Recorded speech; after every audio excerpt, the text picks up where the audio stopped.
একদিন সকালে ঘুম ভেঙে মানুষজন আবিষ্কার করলো পৃথিবী থেকে সব রং উধাও হয়ে গেছে।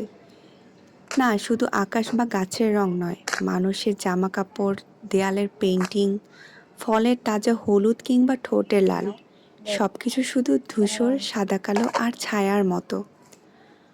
প্রথমে সবাই ভাবলো এটা চোখের ভুল অথবা কোনো বৈজ্ঞানিক দুর্ঘটনা, কিন্তু আস্তে আস্তে বোঝা গেল শুধু বাহিরের রঙই নয়, ভেতর থেকেও রং মুছে যাচ্ছে।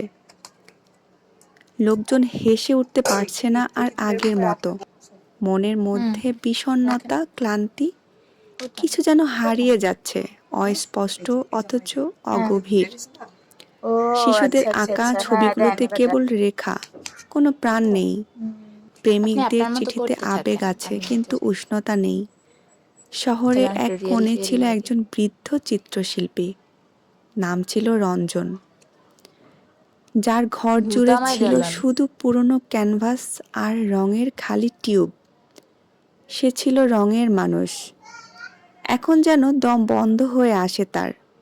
এক সন্ধ্যায় সে হঠাৎ শুনতে পেল ঘরের কোণে ক্যানভাসের পেছনে একটা শব্দ, মৃদু ফিসফিসানির। গিয়ে দেখে একটি পুরনো ক্যানভাস, যেটা সে নিজের আঁকা রেখেছিল অনেক বছর আগে। এক রঙিন মেয়ের প্রতিচ্ছবি।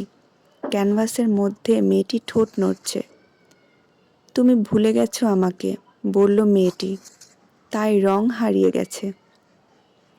রঞ্জন স্তব্ধ হয়ে যায়, চোখ বুজে ফেলে সে।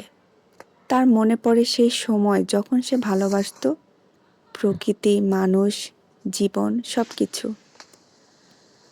তখন সে আঁকত জীবনের জন্য, ভালোবাসার জন্য। সে আবার তুলি তুলে নেয়।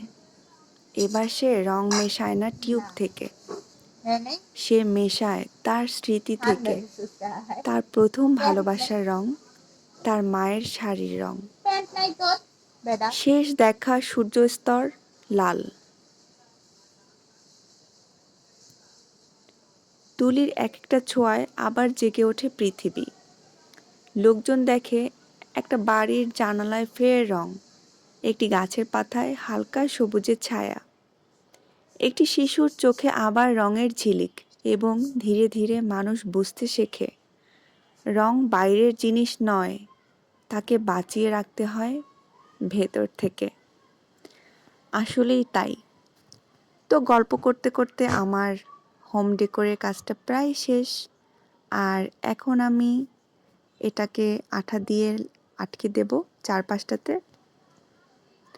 এটা মূলত আমি ঘর সাজানোর কাজে ব্যবহার করব তাই বানিয়েছিলাম।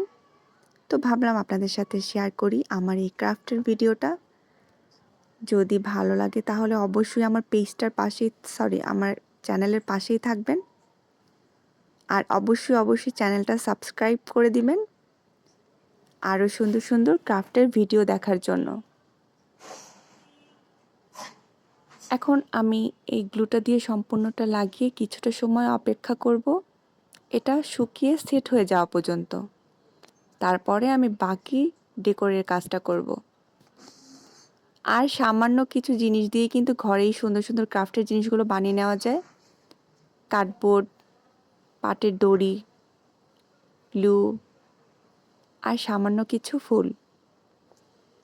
বাজার থেকে কিনতে গেলে এই জিনিসগুলো কত দামে কিনতে হয়, তাই না?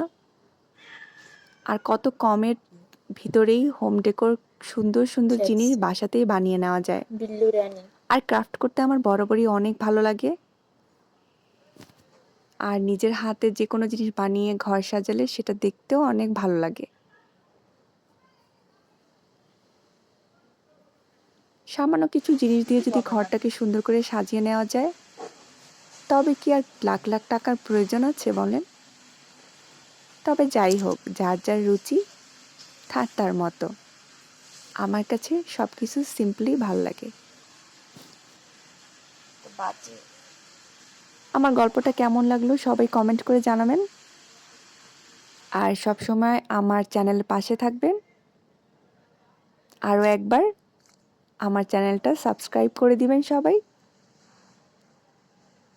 যাতে আরও সুন্দর সুন্দর এরপর ক্রাফট একবার রিলেটেড লাগাই। ভিডিও উপহার দিতে পারি সবাইকে। তো এই তো এটাকে আমি দরজায় লাগিয়েছিলাম, আর এটা দরজায় লাগানোর পরে দেখতে অনেকটাই সুন্দর লাগছিল।